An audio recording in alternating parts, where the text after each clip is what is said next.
smoke so good that sun is shining. Ay, tell 'em my feet kicked up like What's going on, guys? It's your boy Disco from Disco Polarization Media here in the garage studio. A lot has changed in 10 months. It's been a trip. 2025 has been wild, but I am back. And I just want to say thank you for those that tune in and for those who've been along the way in the last 5 years. So it's been fun. So we are reacting to Dirtyloops, Forever Young. It's an Alphaville cover. I love Dirtyloops. And I'm going to come back for this video and a couple of others and see what's going on. So hopefully we can continue down this road. Alright, Dirtyloops, Forever Young. It actually helps if I put on my headphones. Let's do this. Right. 3, 2, 1, and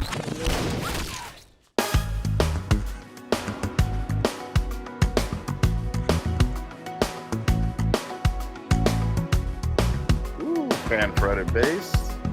Looks like a 6-string. Henrik is so ridiculous. Stands in a star that stands for a while, and I can't wait. We're all watching the scars, hoping for the best but expecting the worst. Are you gonna drop the bomb or not? Let us die young or let us live forever. Don't have the power, but we never say never. Sitting in the sand, life's just a short trip. The music's for the sad.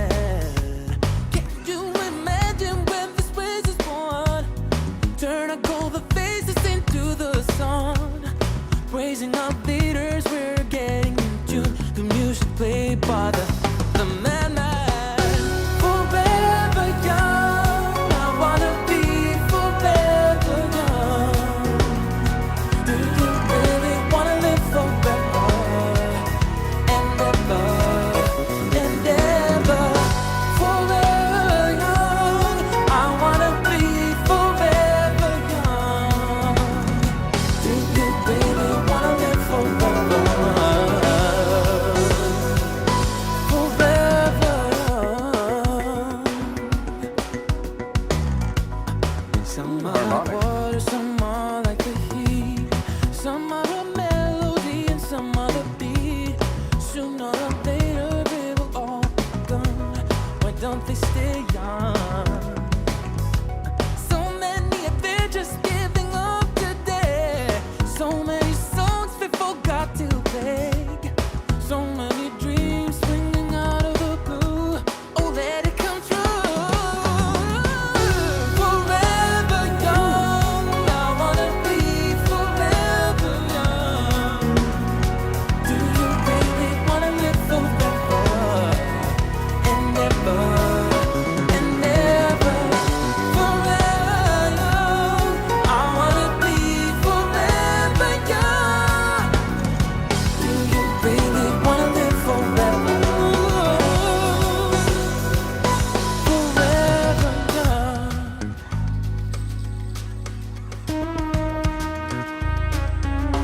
Alright, we're gonna get a Jonah solo. So simplistic.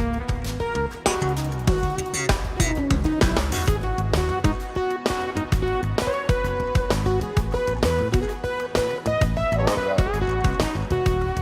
Listen to Henrik's bass. Listen to that bass line.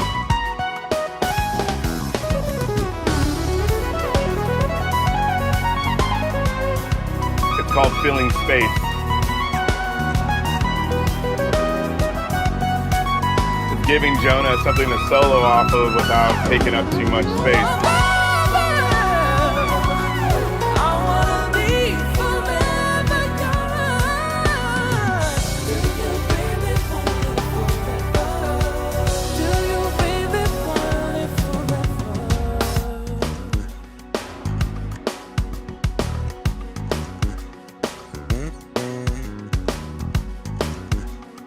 Definitely has mutes.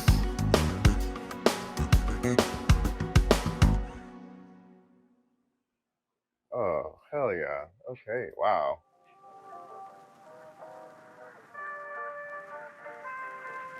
Okay, so wow, so that was Forever Young. That was an Alphaville cover of Dirtyloops. So Alphaville, I believe, is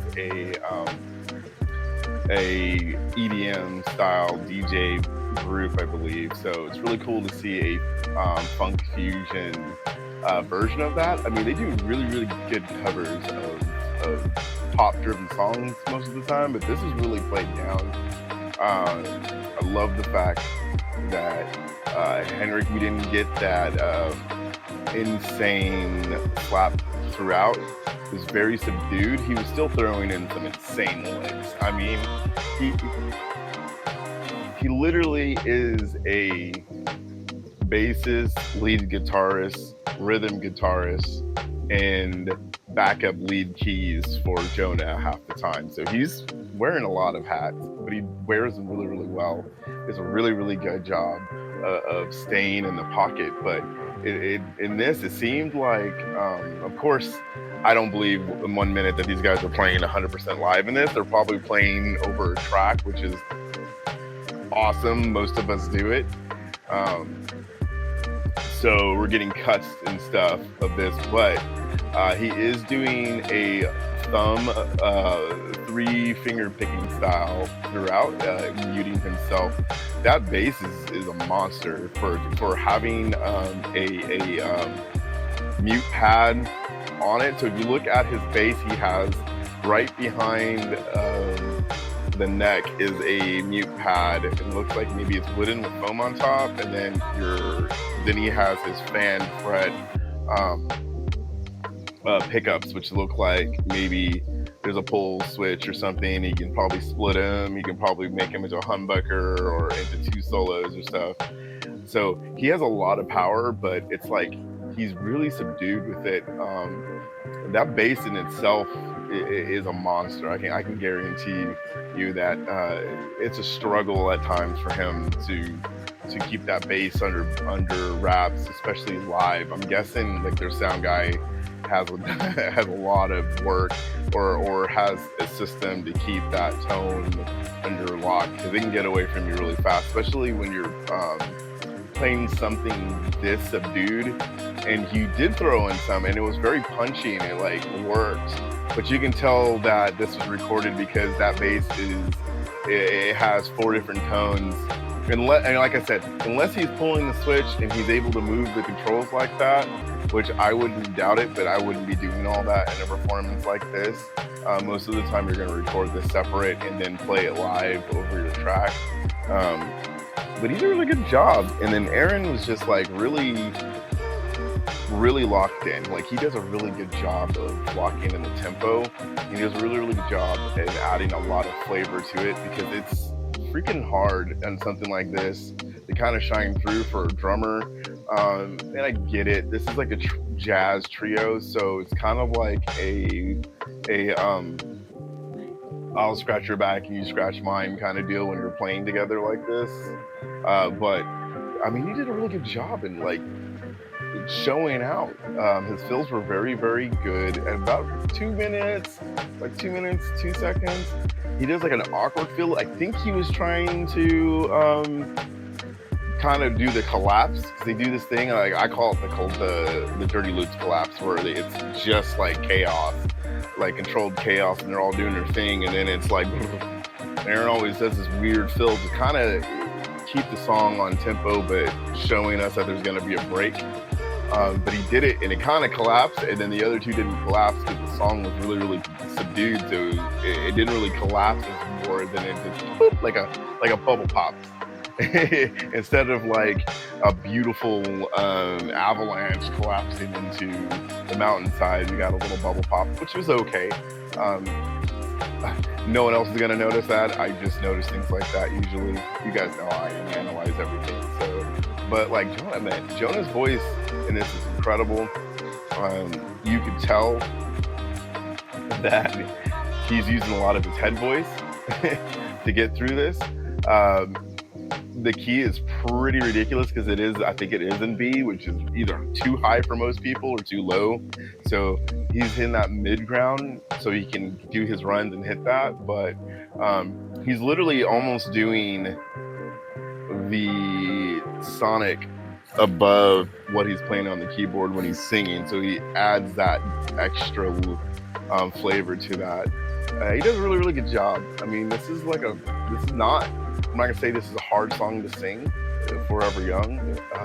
You know what I mean? It's not super difficult, but when you're Dirtyloops, you kind of have to throw a lot of flair into there. So he did a really good job on that. The solo was epic. Man, they do a really good job. But during that solo, like, go back, guys, and listen to what Henrik's doing on the bass during that solo. It's very, tasteful is not the word I'm looking for. It's very, it's like if you are learning to play a rhythm instrument, whether it's bass or drums, whether you're a rhythm guitarist and you're kind of just learning, whether you're playing in a garage band or whatever, like, listen to what he's doing. He's very good because he's literally playing right underneath that solo, and he's throwing scaled licks, but they're really scaled back, so they're not like super crazy. But what he's doing is he's throwing in these things so Jonah knows where to hit that next note. It's genius. Like, it's legit genius. So it sounds amazing, but it's almost like breadcrumbs for Jonah not to get lost, because remember, he's playing that solo over nothing. Like, I didn't hear more than one keyboard in this, so it seems like he's literally going to be relying a lot on Henrik to hit that note so he can hit that solo and get in, and then have that left hand be doing the lead keys as well. So it was really, really cool, man. It was really, really cool to see and hear this song. It's very, very, like I said, very, very scaled back. But I really want to go back through their stuff again and kind of expand on each section a little more now that I've had some time to really listen and play and kind of study music in a different light. Especially doing it with movies and stuff, you start getting into territory where you're trying to evoke an emotion of something, but this is not a song that's going to evoke emotion. It's more as in it's going to wow you, and that wow factor of, holy cow, these three guys are insanely good musicians, and the musicianship is just next level. So again, guys, thank you so much for tuning in. This is Disco from Disco Polarization Media. Hit that subscribe button. Please comment down below what you guys think of this video. Get the discussion going, and I'll see you guys down in the comments.